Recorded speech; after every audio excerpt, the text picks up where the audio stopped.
This is Ryan Watches a Movie, where we get our friend Ryan to watch a movie and tell us what he thought. Gun balls out in the lumberyard. Watching the Grunion Pro Magi.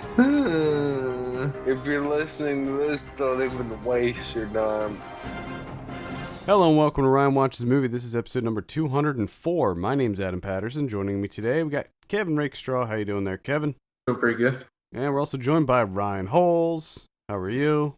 Pretty good. Hanging in there, bud? Yep. All right, good. Good to hear. What movie did we have you watch this week? God is dead. Oh, shit. No, God is not dead. God is Not Dead, or God's Not Dead. This is from 2014. Picked this in honor of God's Not Dead 2. What? Yeah, Are you serious? that's coming out this week. No. I read that. That's the first thing I thought. Wow. Yeah, that's right. Get out of here. God's Not Dead 2 coming at you, 2016. So maybe I should just throw a caveat, or a disclaimer rather. This might be a little bit of a controversial episode. Anytime we talk about these faith-based movies, things get a little sketchy. But Yeah. we'll see what happens here. So, God's Not Dead came out 2014. It's directed by Harold Kronk.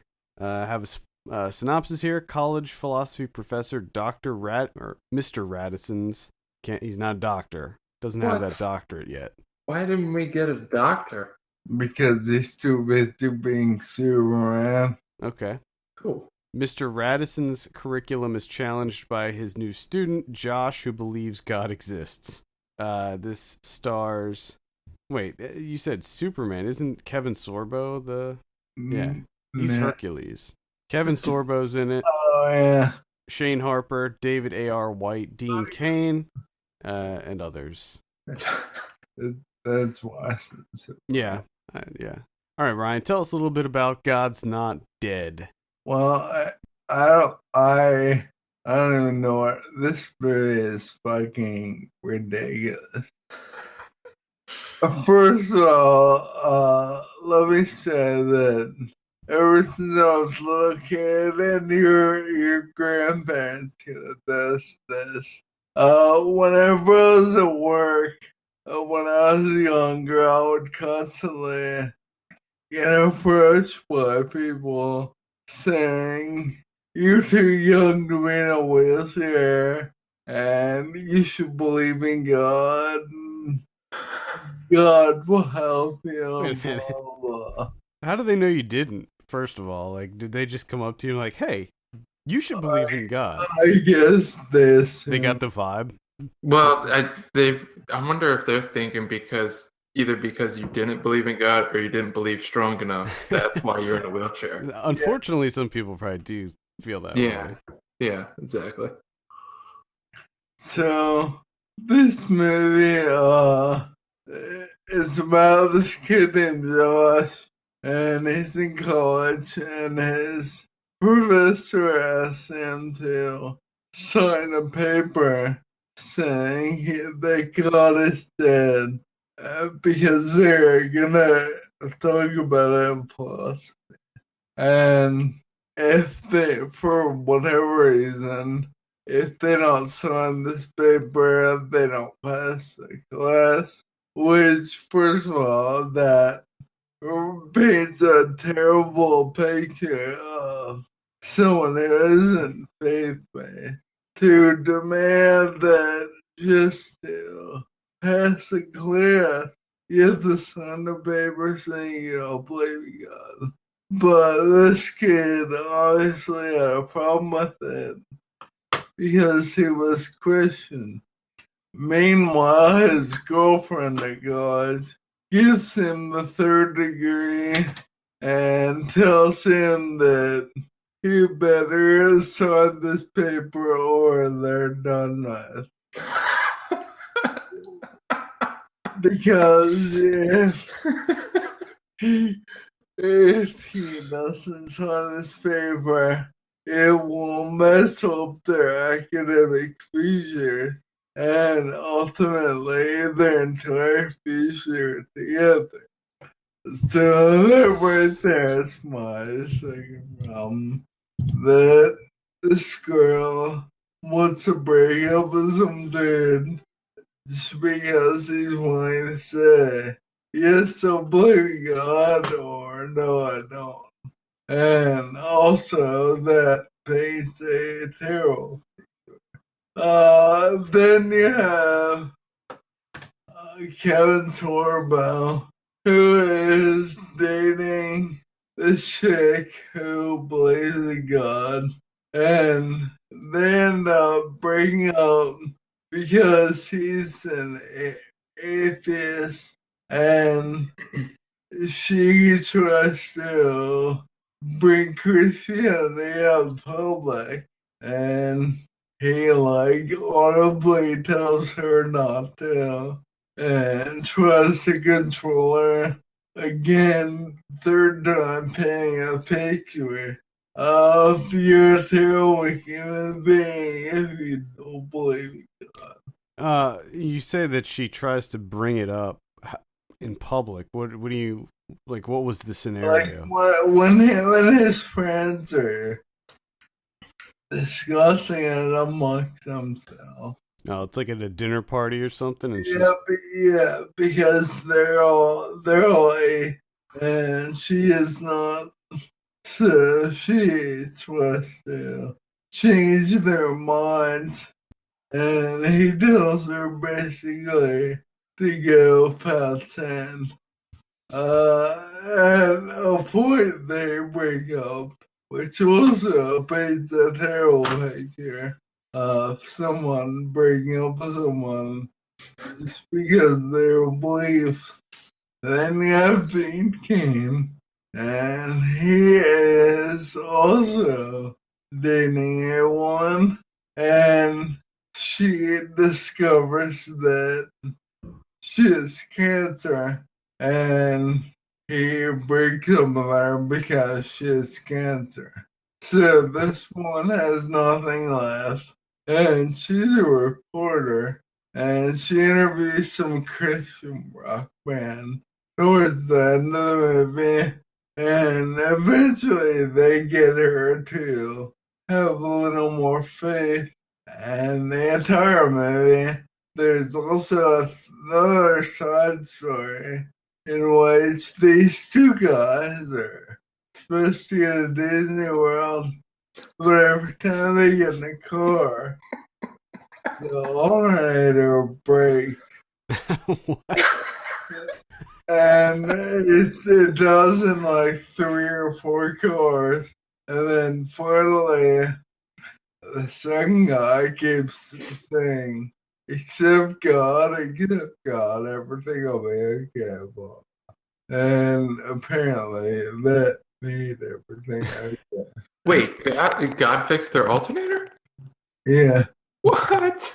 apparently. I like to think that it Damn. was God that was breaking their alternator to begin with. It probably was. He's he's petty like that. Break your alternator till you believe in me. And were they able to go to Disney World and frolic with Mickey? I asked him, look at it didn't show them at Disney World. Are these like two adult men Yes. just trying to go to Disney World? Yeah. They decided, guys, day out. We got to go to Disney World. God breaks their alternator because he's like, you ain't going nowhere, motherfuckers. You believe in me.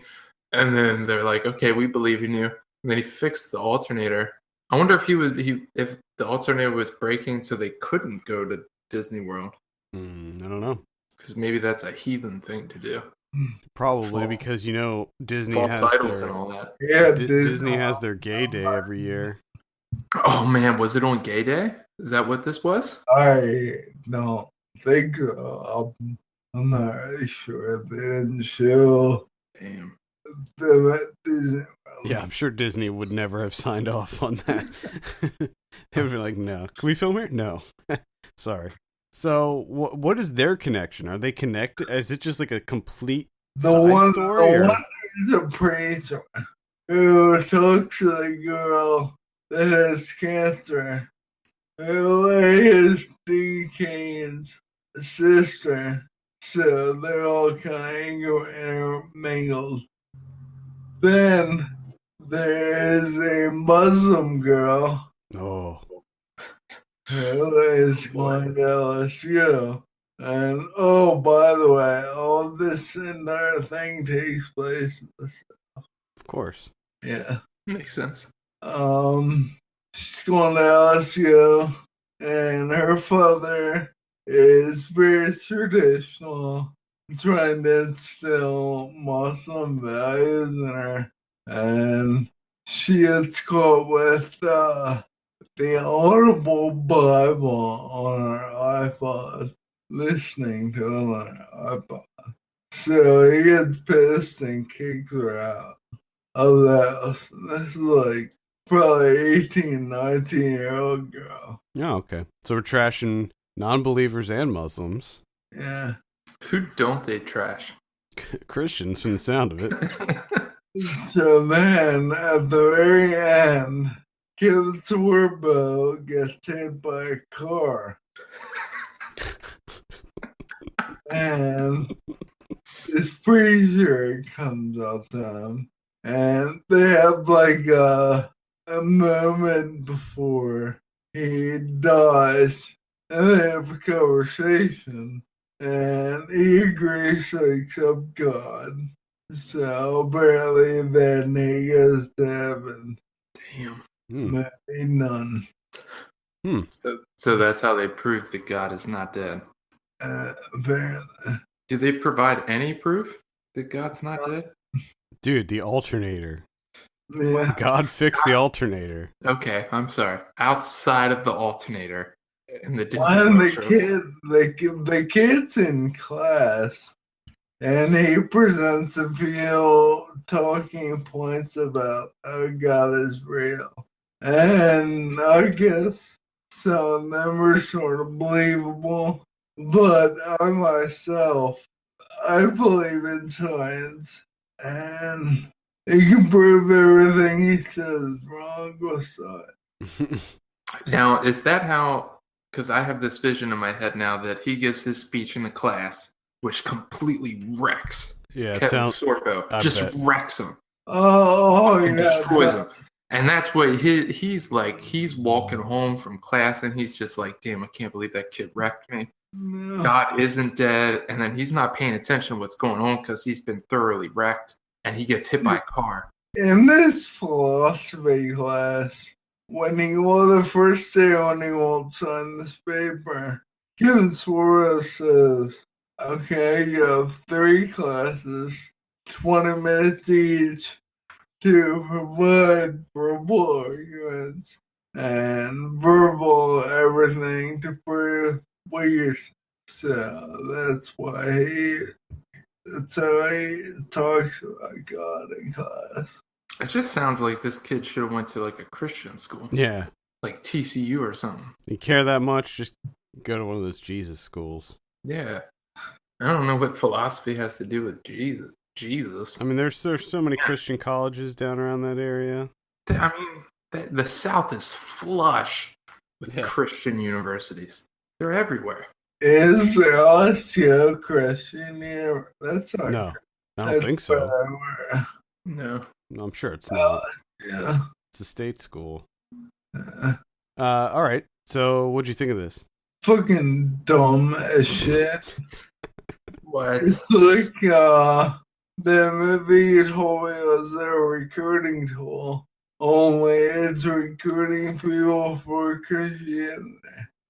Yeah, I don't necessarily have a problem with faith-based films in general. Like, it's just it's like a niche, it's like any other genre or whatever. But yeah, they can have their films. But when they start, it sounds like there's a fair amount of trash talking to like anyone other than. That's what makes me hate this more than anything. The way they paint non-believers, they paint them in such a terrible way. Well, it's so ridiculous to think. Like, number one, Kevin Sorbo is like the first day of his class as a professor. There's no way he's getting away with. You have to sign a paper that says That's right. Yeah, anyway. What the fuck? Come Alright, on. here's another question. Kill Sorbo, Dean Kane. They played gods or the faces of gods. Now, isn't that directly opposed to Well, They're trying to atone. yeah, that's it. I mean, I don't know what the personal lives of those two guys are, but this was probably a decent paycheck for them more than anything. uh, I mean, I don't know. Maybe Kevin. I know Kevin Sorbo had a stroke when he was like 40 or maybe even younger. Maybe that. Which I do want to point out, because Ryan was talking about this at the beginning, is I did have someone point out to me that maybe my stroke was God's way of starting a dialogue with me. Like he was trying to get my attention. Hey Kevin. Wait, Kevin, you're not listening. Stroke. Do you hear me now? To me, like I'm not trying to be overly offensive here, but if that happened in the realm of like just humans, like if someone was trying to get your attention and talk to you for like 32 years and you wouldn't talk to them, and then they forced you to have a stroke, and they were like, hey, you wouldn't listen to me or talk to me, so I made you have a stroke. You want to talk now and be friends? It's a little petty. Well, you would be like, you are fucking insane. Get away from me. yes, exactly. Oh my god, it's ridiculous. People don't think about that shit. They think if you say the word God, everything's gonna be okay. Like, I don't know. I have a huge problem with it.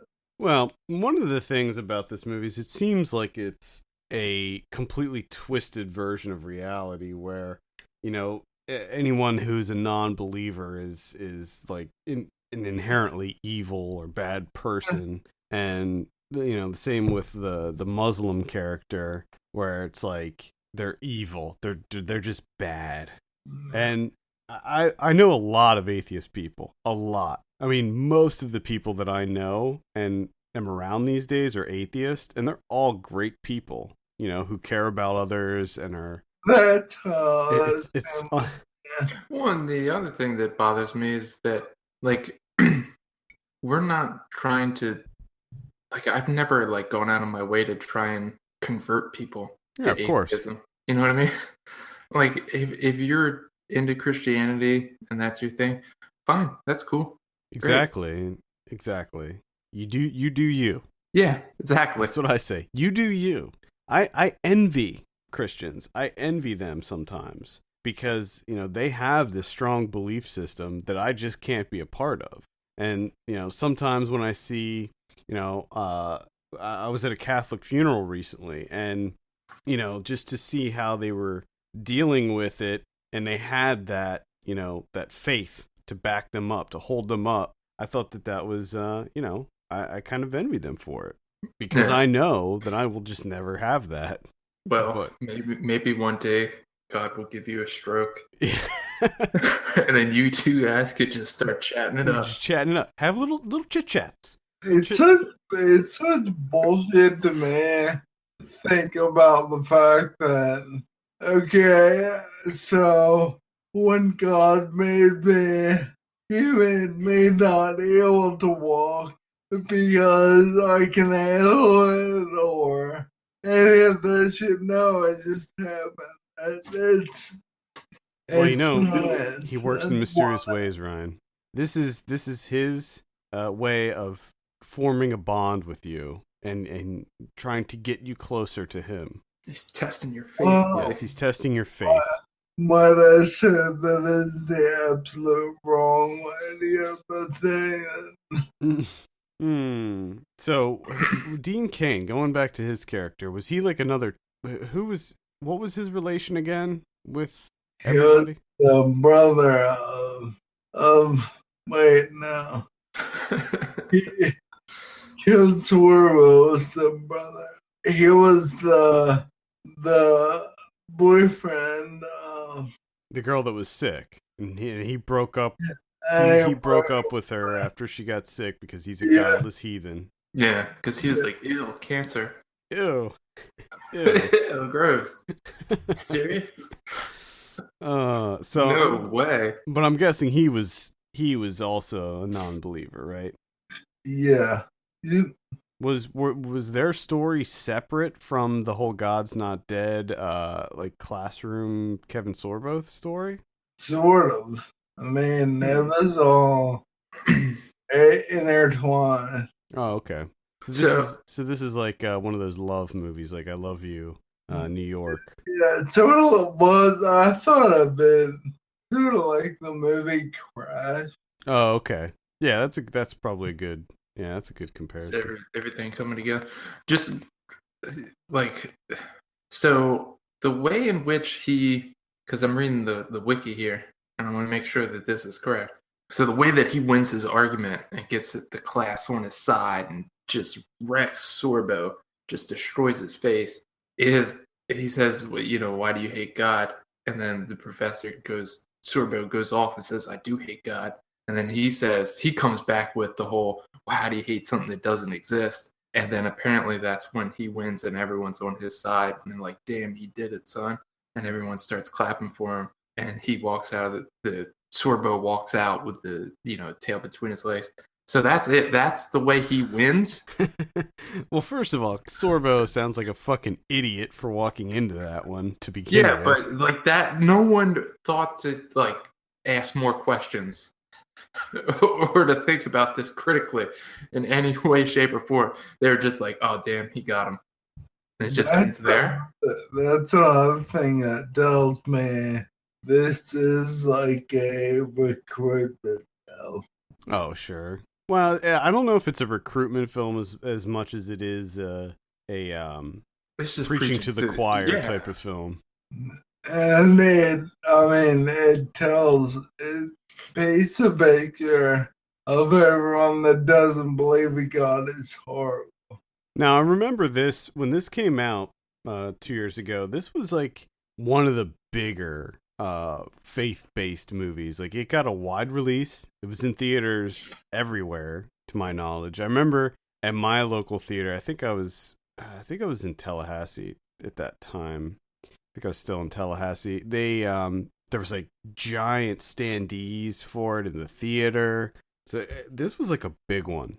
Well, this is probably the biggest one. Yeah, I think so. Because it made a shit ton of money too. Yeah, it did. Do I have a number here? Let me see if I. Yeah, so the budget for this was only $2 million. It made $60.7 million. Damn. Yeah, so it made a. I mean, that's not huge, but I mean made a lot of profit. That's for sure. I don't think that they were, when they were rolling out God Is Not Dead, I don't think they were thinking, oh, we're gonna make. Yeah. We're gonna pull in $58 million in profit. Yeah, I mean it was huge. It's a huge move now. But what I don't understand is this kid that just destroys Sorbo. I mean, just fucks his whole life wipes up. The floor. Oh my god! So much so that he doesn't know what's going on. Ends up getting hit by a car and dies. And dying. Yeah. Yeah. You know what I mean? He kills Kevin Sorbo. Why do you need, what's the sequel going to be about? I thought we just fucking planted that flag in the ground firmly. We'll get into that, Kevin. We'll get into that. Okay. So this on Rotten Tomatoes, this has 20. It only has 20 reviews, but it has a 15%. I'm gonna read a couple of these because I thought some of these I thought were funny. The one from The Guardian, written by Mike McCahill, just says, "Ban this sick filth."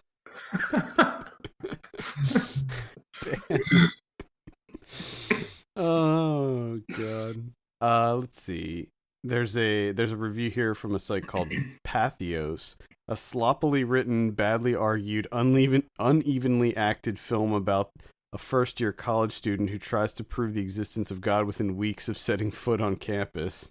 See, that's the other thing. It's just the whole arrogance of it too. Yeah. the main character, his name was Josh Whedon. Oh, really? And for the whole, like half the movie, I thought it was Josh. Joss Whedon. That'd be so funny if that was actually the character's name's Joss Whedon. His whole thing was just a passive aggressive, like a jab at Joss Whedon. The guys that wrote this just had one interaction with Joss Whedon that just really pissed him off, and they're like, "I bet you he's an atheist." They got like fired from Buffy or something. Because they made people uncomfortable by trying to get everyone to convert to Christianity. And Joss Whedon was like, guys, seriously, you have to leave. Get out of here. And they're like, we'll fucking show that guy. Maybe it's possible that's how it could have happened. That's the story that I'm sticking with. That has become my reality now. The AV Club says, even by the rather lax standards of the Christian film industry, God's Not Dead is a disaster. Is there any There are a couple positives here. JackieKHooper.com writes, has a decided agenda but still manages to be entertaining. Well, for what reasons though?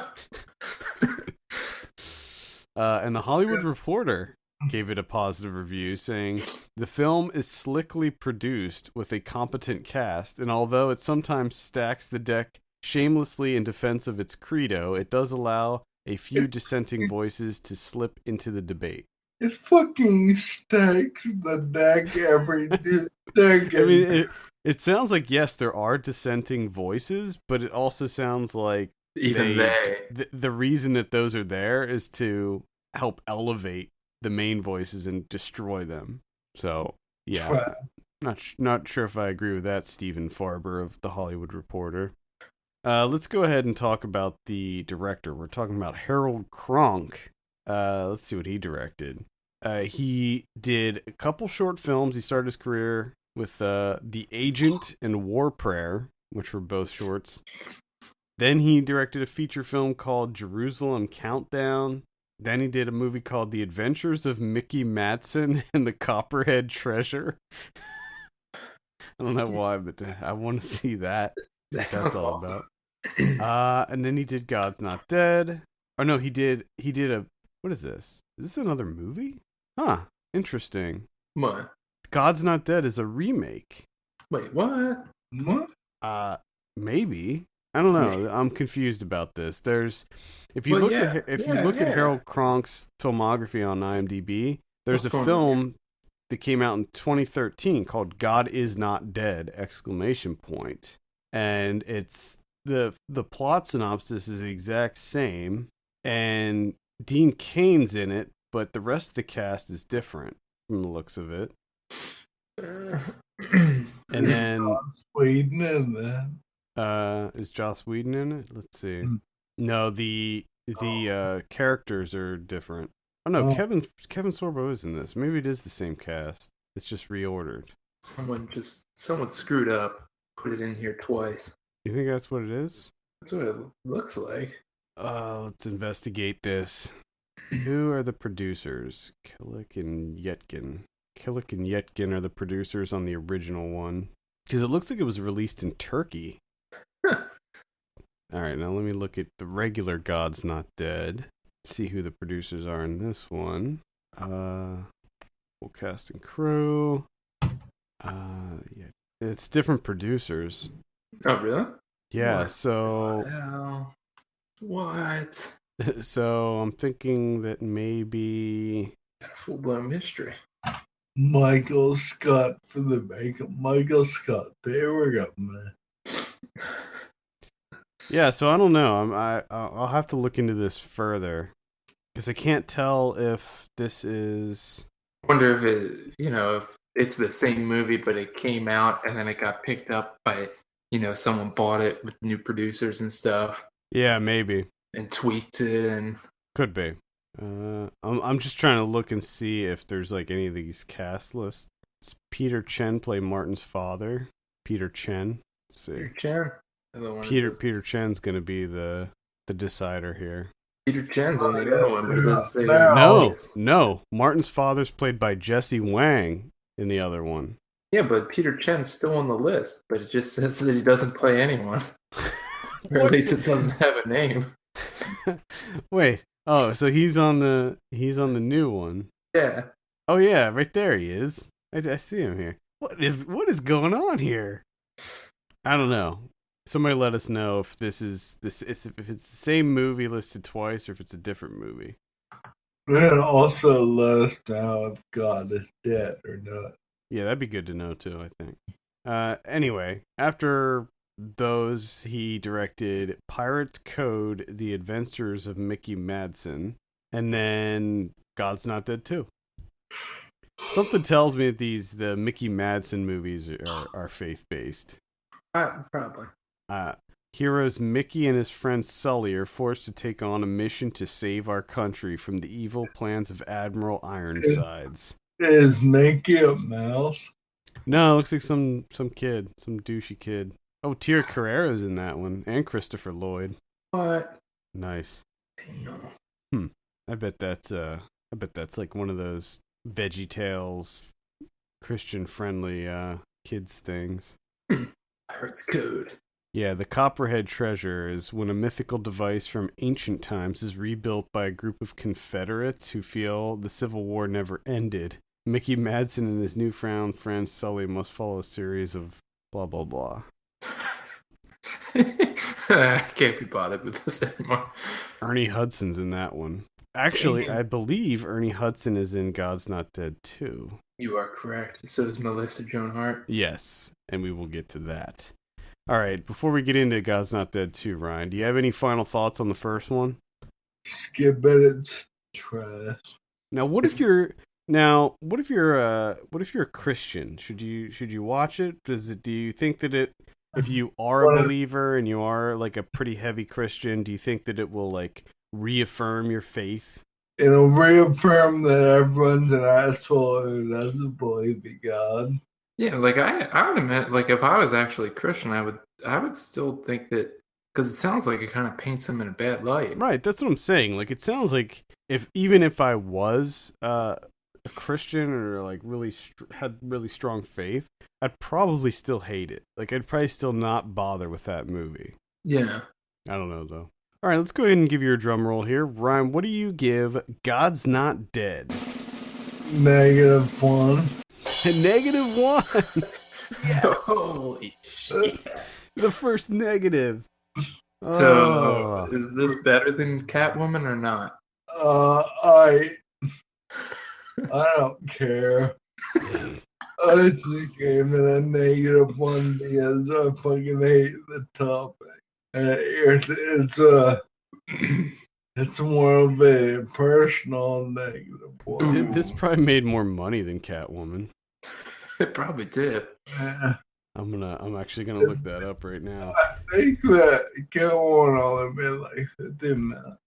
Was it like 50 million? I don't remember. I don't keep the income for Catwoman in my head. Let's see. I would imagine at least net it has to be. Budget was 100 million. In the US it made 40.2 million. So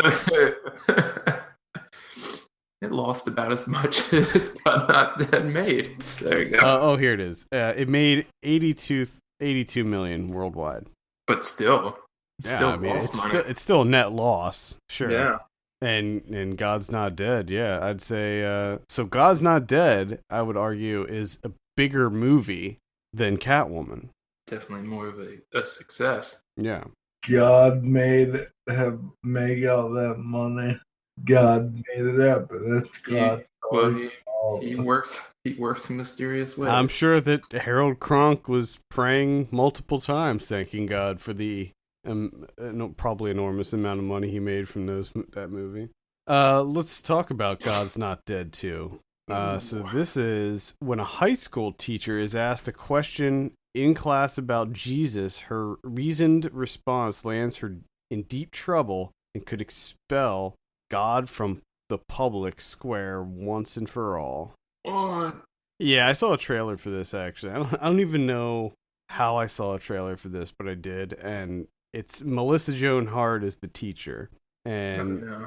like somebody makes some kind of comment about God, and she's like, yeah, you're right, Jesus is awesome or whatever, and some other kid didn't like it, and he I don't know if he recorded it or something like that, and she gets into some hot water. I'm surprised the kid that didn't like it didn't try to fucking have a school shooting. Ridiculous. Just to make everyone that doesn't believe we gotta look even worse. Oh, I'm sure people look bad in this, just like the other one. Ray Wise is in this. Kind of disappointed to see him in there because I really like him. Pat Boone. Hey, Ray Wise has to pay bills too. He does. I feel like he's in everything though, so I'm okay with it. He likes to pay those bills on time. He does what he can. He's making stacks upon stacks just to pay them bills. What's your take on God's Not Dead 2, Ryan? No. You don't want to see how the story progresses? Probably I will never pay money to watch that ever, even for you guys. Something tells me that something tells me that even though the first one made a lot of money, this one's not gonna do so good. I just you never know. You never know. Wait, is this okay? According to IMDb, Amy, Martin, Reverend Dave, Reverend Jude, and Newsboys are all reprising their roles. Oh, thank God! Thank God, Newsboys is back. I'm guessing that's the band that did the wonderful God's Not Dead song. Yep. It's a good thing we weren't working at CSY when this came out, Kevin. We'd be probably hearing that song every day. More than likely. Oh God. All right. Any final thoughts on the God's Not Dead series, Ryan? Trash. Ooh, trash. Okay.